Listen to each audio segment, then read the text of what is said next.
It's Richard Parks here, phoning you from the summit of Mount Vinson. We've had great weather on the summit day today.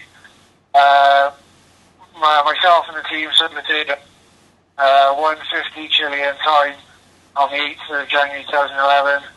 I'm making this call from the summit of Mount Vinson, the highest mountain in Antarctica, and the second leg of my 77 challenge. I'll keep it short and sweet so that we don't get cold, and we're heading back down now. But thanks for following me, and if you get a chance, please click the donate buttons and help us raise funds for Nigeria Cancer Care. Cheers, guys. We had the weather forecast yesterday, and we knew that it was going to be good conditions up until maybe 2 or 3 o'clock in the afternoon, Chilean time. So we said that we were going to get up and we were going to play it by ear. So although we planned to summit today, it wasn't concrete. We were going to be pretty flexible with that. We got up about 7:30, left camp at about 9, and I don't know if I've said this before, but I've just been so lucky with the team that we've put together.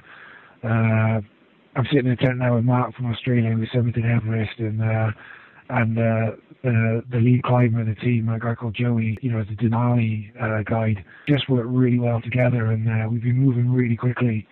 And we got up to the summit in about 4 hours and 50 minutes, which is really fast. The normal times this season have been sort of between 6 and 9 hours. So we got up there and we were rewarded with just the most breathtaking views.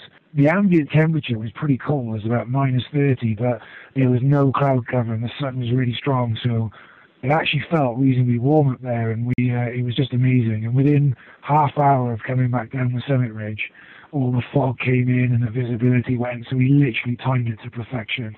It's hard to really put into words. I mean, it sounds a bit of a cliche, but I mean, I really do genuinely feel privileged to be here and to be on Vinson. I mean, you can look over in 360 degrees, and there, 90% of all the scenery that you see is untouched by human hand, and you do get the sense that it is a pretty special place. And yeah, I mean, from an experience, it's just absolutely amazing. But from a challenge point of view, it's fantastic. To get the first mountain under my belt, so to speak. And hopefully we can just build on confidence and momentum going into Aconcagua. So yeah, really, really positive and really grateful and really happy over here.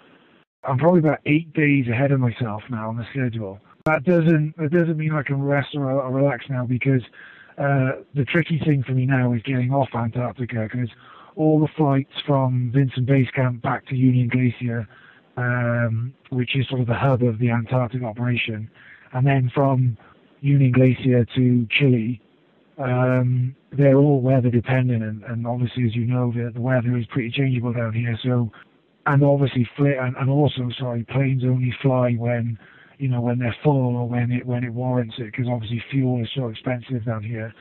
So although I'm 8 days ahead of schedule, which is fantastic, it doesn't necessarily mean that it won't be tight going to Aconcagua or going to Mendoza, just because I'm in the hands of the weather gods now to get flights off Antarctica. I'm going to reflect on Vinson, and I'm going to really soak it up. Like I said, you've been so lucky. You've got a great team here, and a couple of the Rangers are staying with me, and there's a team of 2 Dutch guys that are pretty cool here.